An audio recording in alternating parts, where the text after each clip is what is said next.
नेहा को सारी रात नींद नहीं आई। उसने बराबर में गहरी नींद में सोए अनिल को न जाने कितनी बार निहारा। 2-3 चक्कर बच्चों के कमरे के भी काट आई थी। पूरी रात बेचैनी में काट दी कि कल से पता नहीं मीना पर क्या बीतेगी। सुबह की फ्लाइट से नेहा की जेठानी मीना की छोटी बहन अंजलि आने वाली थी। नेहा के विवाह को 7 साल हो गए थे। अभी तक उसने अंजलि को नहीं देखा था, बस उसके बारे में सुना था। नेहा के विवाह के 15 दिन बाद ही मीना ने ही हंसी हंसी में एक दिन नेहा को बताया था, अनिल तो दीवाना था अंजलि का। अगर अंजलि अपने कैरियर को इतनी गंभीरता से न लेती तो आज तुम्हारी जगह अंजलि ही मेरी देवरानी होती। उसे दिल्ली में एक अच्छी जॉब का ऑफ़र भी मिला था, तो वह प्यार मोहब्बत छोड़कर दिल्ली चली गई। उसने यही हमारे पास लखनऊ में रहकर ही तो MBA किया था। अंजलि शादी के बंधन में जल्दी नहीं बनना चाहती थी। तब माँ जी और बाबूजी ने तुम्हें पसंद किया। अनिल तो मान ही नहीं रहा था। फिर ये विवाह के लिए कैसे तैयार हुए? नेहा ने पूछा। जब अंजलि ने विवाह करने से मना कर दिया, माँ जी के समझाने पर बड़ी मुश्किल से तैयार हुआ था। नेहा चुपचाप अनिल की असफल प्रेम कहानी सुनती रही थी। रात को ही अंजलि का फ़ोन आया था। उसका लखनऊ तबादला हो गया था। वह सीधे यहीं आ रही थी। नेहा जानती थी कि अंजलि ने अभी तक विवाह नहीं किया है। मीना ने तो रात से ही चहकना शुरू कर दिया था। अंजलि अब यहीं रहेगी तो कितना मज़ा आएगा नेहा। तुम तो पहली बार मिलोगी उससे। देखना कितनी स्मार्ट है मेरी बहन। नेहा औपचारिकतावश मुस्कुराती रही। अनिल पर नज़रें जमाई थी, लेकिन अंदाज़ा नहीं लगा पाई कि अनिल खुश है या नहीं। नेहा व अनिल और उनके 2 बच्चे यश और समृद्धि, जेठ जेठानी व उनके बेटे सार्थक और वीर, सास सुभद्रा देवी और ससुर केशव चंद सब लखनऊ में ही एक घर में रहते थे और सबकी आपस में अच्छी अंडरस्टैंडिंग थी। वे सब खुश थे, लेकिन अंजलि के आने की खबर से नेहा कुछ बेचैन थी। अंजलि सुबह अपने काम में लग गई। मीना बेहद खुश थी। बोली, नेहा आज अंजलि की पसंद का नाश्ता और खाना बना लेते हैं। नेहा ने हाँ में सिर हिलाया। फिर दोनों किचन में व्यस्त हो गई। टैक्सी गेट पर रुकी तो मीना ने पति सुशील से कहा, शायद अंजलि आ गई। आप थोड़ी देर बाद ऑफिस चले जाना। मुझे आज कोई जल्दी नहीं है। भाई इकलौती साली साहिबा जो आ रही है। सुनील हंसा। अंजलि ने घर में प्रवेश कर सबका अभिवादन किया। मीना उसके गले लग गई। फिर नेहा से परिचय करवाया। अंजलि ने जिस तरह से उसे ऊपर से नीचे तक देखा, वह नेहा को पसंद नहीं आया। फिर भी वह उससे खुशी खुशी मिली। जब अंजलि सबसे बातें कर रही थी तो नेहा ने उसका जायज़ा लिया। सुंदर स्मार्ट पोनीटेल बनाए हुए छोटा सा टॉप और जींस पहने हुए छरहरी अंजलि काफ़ी आकर्षक थी। जब अनिल फ्रेश होकर आया तो अंजलि ने फ़ौरन अपना हाथ आगे बढ़ाते हुए कहा, हाय कैसे हो? अनिल ने हाथ मिलाते हुए कहा, मैं ठीक हूँ, तुम कैसी हो? कैसी लग रही हूँ? बिल्कुल वैसी जैसे पहली थी।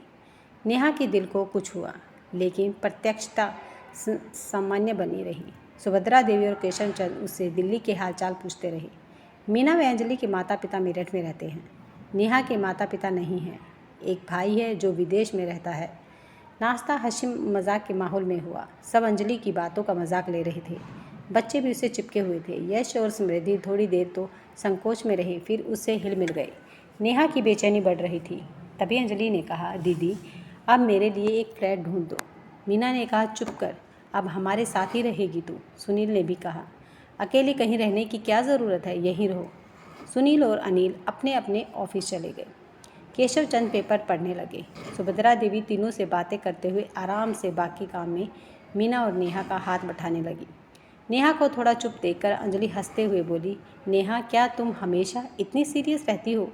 मीना ने कहा, अरे नहीं, वह तुमसे पहली बार मिली है, घुलने मिलने में थोड़ा समय तो लगता ही है ना।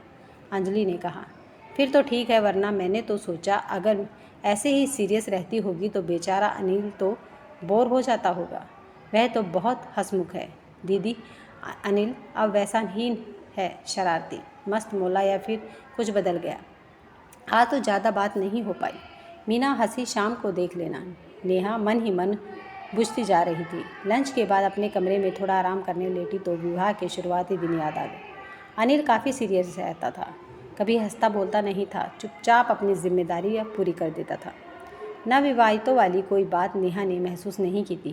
फिर जब मीना ने अनिल और अंजलि के बारे में उसे बताया तो उसने अपने दिल को मजबूत कर सबको प्यार और सम्मान देकर सबके दिल में अपना स्थान बना लिया। अब कुल मिलाकर उसकी गृहस्थी सामान्य चल रही थी। तो अंजलि आ गई। नेहा यश और समृद्धि को होमवर्क करा रही थी कि अंजलि उसके रूम में आ गई। नेहा ने ज़बरदस्ती मुस्कुराते हुए उसे बैठने के लिए कहा तो वह सीधे बेड पर लेट गई। बोली, नेहा, अनिल कब तक आएगा? 7 बजे तक, नेहा ने सहज स्वर में कहा। उफ, अभी तो 1 घंटा बाकी है। बहुत बोर हो रही हूँ। चाय पियोगी? नेहा ने पूछा। नहीं, अनिल को आने दो, उसके साथ ही पीऊँगी। नेहा को अंजलि का अनिल के बारे में बात करने का ढंग अच्छा नहीं लग रहा था, लेकिन करती भी क्या, कुछ कह नहीं सकती थी। अनिल आया तो अंजलि चैक उठी, फिर ड्राइंग रूम में सोफे पर अनिल के बराबर में बैठकर ही चाय पी। घर के बाकी सभी सदस्य वहीं बैठे हुए थे। अनिल ने पता नहीं कितनी पुरानी बातें छेड़ दी थी। नेहा का उतरा चेहरा देखकर अनिल ने पूछा, नेहा तबीयत तो ठीक है ना? बड़ी सुस्त लग रही हो। नहीं, ठीक हूँ। यह सुनकर अंजलि ने ठहाका लगाया। बोली, वाह अनिल, तुम तो बहुत कैरिंग पति बन चुके हो। इतनी चिंता पत्नी की। वह दिन भूल गए जब मुझे जाता देखकर आहें भर रहे थे। यह सुनकर सभी घर वाले एक दूसरे का मुंह देखने लगे। तब मीना ने बात संभाली। क्या कह रही हो अंजलि? कभी तो कुछ सोच समझ कर बोला कर। अरे दीदी, सच ही तो बोल रही हूँ। नेहा ने बड़ी मुश्किल से स्वयं को संभाला। दिल पर पत्थर रखकर मुस्कुराते हुए चाय नाश्ते के बर्तन समेटने लगी। सब थोड़ी देर और बातें करके अपने अपने काम में लग गई। डिनर के समय भी अंजलि अनिल अनिल करती रही और वह उसकी हर बात का हंसते मुस्कुराते जवाब देता रहा। अगले दिन अंजलि ने भी ऑफिस ज्वाइन कर लिया। सबके ऑफिस जाने के बाद नेहा ने चैन की सांस ली कि अब कम से कम शाम तक तो वह मानसिक रूप से शांत रहेगी। ऐसे ही समय बीतने लगा। सुबह सब ऑफिस निकल जाते। शाम को घर लौटने पर रात के सोने तक अंजलि अनिल के इर्द गिर्द ही मंडराती रहती। नेहा दिन ब दिन तनाव का शिकार होती जा रही थी। अपनी मनोदशा किसी से शेयर भी नहीं कर पा रही थी। कुछ कहकर स्वयं को शक्की साबित नहीं करना चाहती थी। वह जानती थी कि उसने अनिल के दिल में बड़ी मेहनत से अपनी जगह बनाई थी, लेकिन अब अंजलि की उछल कूदता बढ़ती ही जा रही थी। वह कभी अनिल के कंधे पर हाथ रखती तो कभी उसका हाथ पकड़कर कहीं चलने की जिद करती, लेकिन अनिल ने हमेशा टाला। यह भी नेहा ने नोट किया था, मगर अंजलि की हरकतों से उसे अपना सुख चैन खत्म होता नजर आ रहा था। क्या उसकी घर गृहस्थी टूट जाएगी? क्या करेगी वह? घर में सब अंजलि की हरकतों को भी बचपना है कहकर टाल जाते। नेहा अजीब सी घुटन का शिकार रहने लगी। एक रात अनिल ने उससे पूछा, नेहा क्या बात है, आजकल परेशान दिख रही हो? नेहा कुछ नहीं बोली। अनिल ने फिर कुछ नहीं पूछा तो नेहा की आंखें भर आई। क्या अनिल को मेरी परेशानी की वजह का अंदाज़ा नहीं होगा? इतने संग दिल क्यों हैं अनिल? बच्चे तो नहीं जो मेरी मनोदशा समझ नहीं आ रही हो? जानबूझकर अनजान बन रहे नेहा रात भर मन ही मन घुटती रही। बगल में अनिल गहरी नींद सो रहा था। एक संडे जब साथ लंच की थोड़ी देर बातें करके अपने अपने रूम में आराम करने लगे तो किचन से निकलते हुए नेहा के कदम ठिठक गए। अंजलि बहुत धीरे से अनिल से कह रही थी, शाम को 7 बजे छत पर मिलना। अनिल की कोई आवाज़ नहीं आई। थोड़ी देर बाद नेहा अपने रूम में आ गई। अनिल आराम करने लेट गया। फिर नेहा से बोला, आओ थोड़ी देर तुम भी लेट जाओ। नेहा मन ही मन आग बबूला हो रही थी, अतः जानबूझकर कहा, बच्चों के लिए कुछ सामान लेना है, शाम को मार्केट चलेंगे। आज नहीं कल, अनिल ने कहा। नेहा ने चिढ़ते हुए पूछा, आज क्यों नहीं? मेरा मार्केट जाने का मूड नहीं है, कुछ ज़रूरी काम है। क्या ज़रूरी काम है? अरे तुम तो ज़िद करने लगती हो। अब मुझे आराम करने दो, तुम भी आराम करो। नेहा को आग लग गई।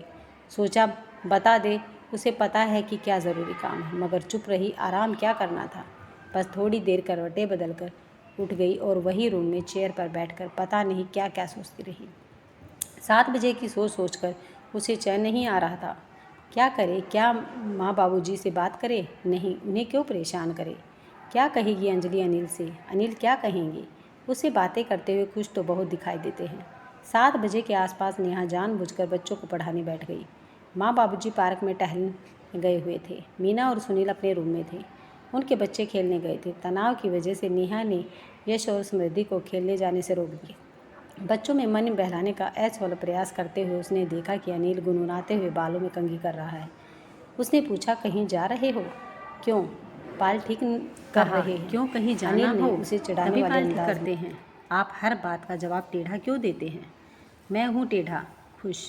अब जाओ। नेहा की आंखें भर आई, कुछ बोली नहीं। यश की नोटबुक देखने लगी। अनिल सीटी बजाता हुआ रूम से निकल गया। 5 मिनट बाद नेहा बच्चों से बोली, अभी आई, तुम लोग यहीं रहना, और कमरे से निकल गई। अनिल छत पर जा चुका था। उसने भी सीढ़ियाँ चढ़कर छत के गेट से अपना कान लगा लिया। बिना आहट किए सांस रोके खड़ी रही। तभी अंजलि की आवाज़ आई। बड़ी देर लगा दी। बोलो अंजलि, क्या बात करनी है? इतनी भी क्या जल्दी है? नेहा को उनकी बातचीत का एक एक शब्द साफ सुनाई दे रहा था। अनिल की गंभीर आवाज़ आई, बात शुरू करो अंजलि। अनिल, यहाँ आने पर सबसे ज़्यादा खुश मैं इस बात पर थी कि तुमसे मिल सकूँगी, लेकिन तुम्हें देखकर तो लगता है कि तुम मुझे भूल गए। मुझे तो उम्मीद थी कि मेरा कैरियर बनने तक तुम मेरा इंतज़ार करोगे, लेकिन तुम तो शादी करके बीवी बच्चों के झंझट में पड़ गए। देखो, मैंने अब तक शादी नहीं की, तुम्हारे अलावा कोई नहीं जचा। मुझे क्या किसी तरह ऐसा नहीं हो सकता कि हम फिर साथ हो जाएं? अंजलि, तुम आज भी पहले जैसी ही स्वार्थी हो। मैं मानता हूँ नेहा से शादी मेरे लिए एक समझौता था। अपनी सारी भावनाएं तो तुम्हें सौंप चुका हूँ। लगता था नेहा को कभी वह प्यार नहीं दे पाऊँगा जो उसका हक है, लेकिन धीरे धीरे यह विश्वास भ्रम साबित हुआ। उसके प्यार और समर्पण ने मेरा मन जीत लिया। हमारे घर का कोना कोना उसने सुख, शांति और आनंद से भर दिया। अब नेहा के बिना जीने की सोच भी नहीं सकता। जैसे जैसे वह मेरे पास आती गई, मेरी शिकायतें, गुस्सा, दर्द जो तुम्हारे लिए मेरे दिल में था, सब कुछ ख़त्म हो गया। अब मुझे तुमसे कोई शिकायत नहीं है। मैं नेहा के साथ बहुत खुश हूँ। गेट से कान लगाए नेहा को अनिल की आवाज़ में सुख और संतोष साफ साफ महसूस हुआ। अनिल आगे कह रहा था, तुम भाभी की बहन की हैसियत से तो यहाँ आराम से रह सकती हो, लेकिन मुझसे किसी भी रिश्ते की गलतफहमी दिमाग में रखकर यहाँ मत रहना। मेरा ख्याल में तुम्हारा यहाँ न रहना ही ठीक होगा। नेहा का मन तुम्हारी किसी हरकत पर आहत हो, यह मैं बर्दाश्त नहीं करूँगा। अगर यहाँ रहना है तो अपनी सीमा में रहना। इसके आगे नेहा को कुछ सुनने की ज़रूरत महसूस नहीं हुई। उसे अपना मन पंख जैसा हल्का लगा, आंखों में नमी सी महसूस हुई। फिर वह तेज़ी से सीढ़ियाँ उतरते हुए मन ही मन यह सोच कर मुस्कुराने लगी कि टेढ़ा है पर मेरा है। अगर आपको ये वीडियो पसंद आई है तो वीडियो को लाइक, शेयर और सब्सक्राइब करना ना भूलें। धन्यवाद।